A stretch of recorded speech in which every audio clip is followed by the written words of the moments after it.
I used to lose every conversation I was in. Not lose like an argument, lose like I'd walk away feeling like the other person had all the power, like they set the tone, controlled the pace, decided where things went. And I just kind of followed along, hoping it worked out. Me sitting in meetings, on dates, in negotiations, and hard conversations with people I cared about, I kept ending up in the same place, reactive, off balance, saying things I didn't mean to say and leaving out the things I actually wanted to say. And the worst part? I thought some people were just naturally better at this, that conversation control was some gift you either had or you didn't. But that's not what the research says.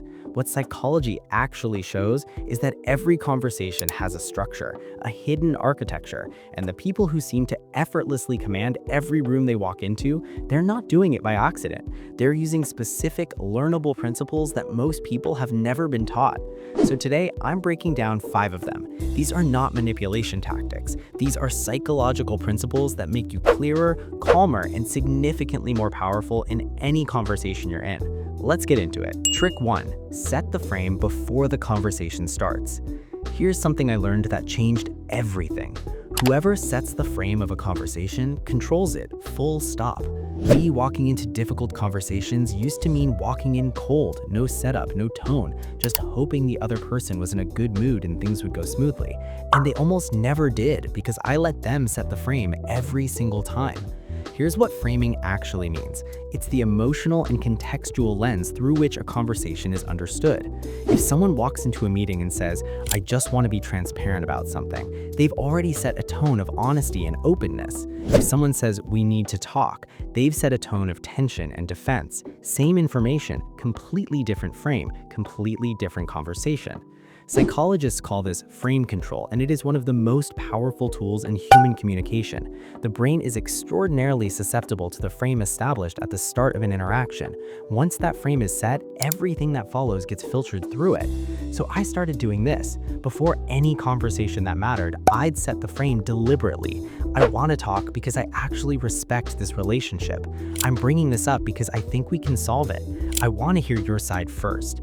Me doing this stopped conversations from going sideways before they even started, because you can't control where a conversation goes if you let someone else decide what it's about. Trick 2.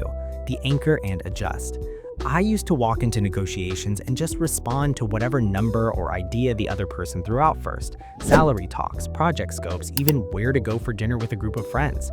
Me, I thought that was being flexible, being easy to work with. What I was actually doing was handing over all my power in the first 30 seconds. Psychology has a name for this, the anchoring effect, and it is one of the most well-documented cognitive biases in existence. Whatever number, idea, or position gets introduced first in a conversation acts as an anchor, a psychological reference point that every subsequent response gets measured against. This is why good negotiators always move first, not aggressively, not rudely, just first, because the person who throws out the first anchor shapes the entire trajectory of what follows.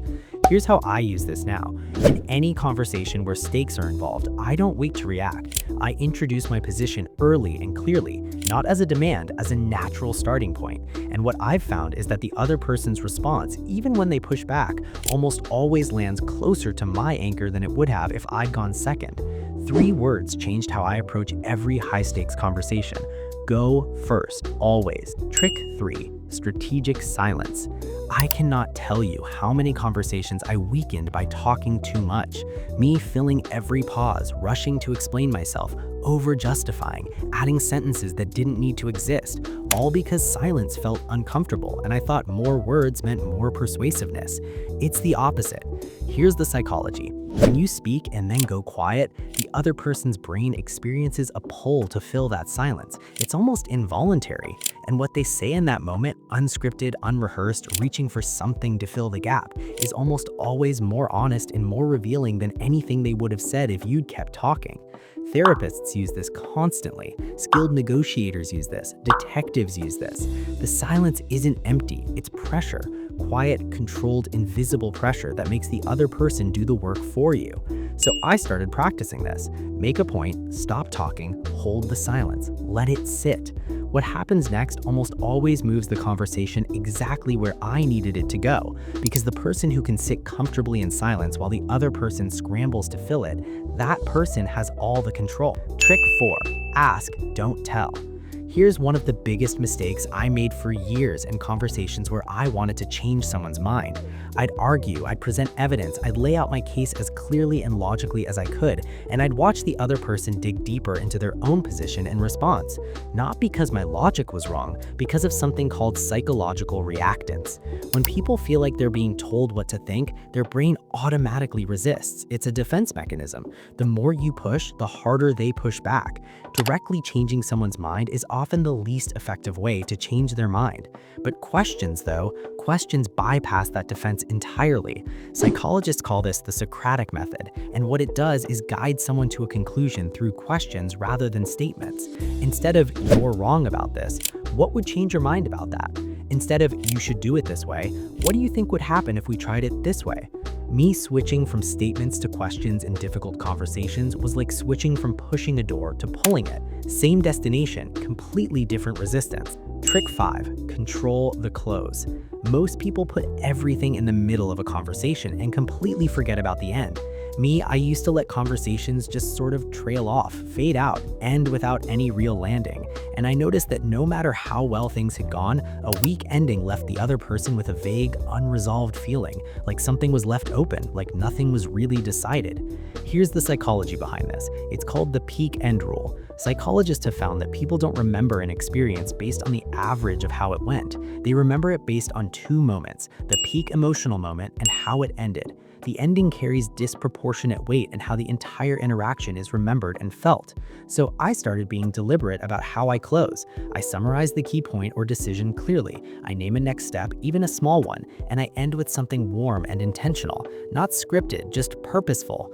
I'm glad we talked about this. I feel like we actually got somewhere. I'll follow up by Thursday. Those closing words carry more weight than most people realize, because the last thing someone hears from you in a conversation is the thing their brain holds on to. It shapes how they feel about you, how they feel about what was discussed, and whether they walk away wanting to continue the relationship or quietly relieved it's over. Control the close, and you control what people carry with them long after the conversation ends.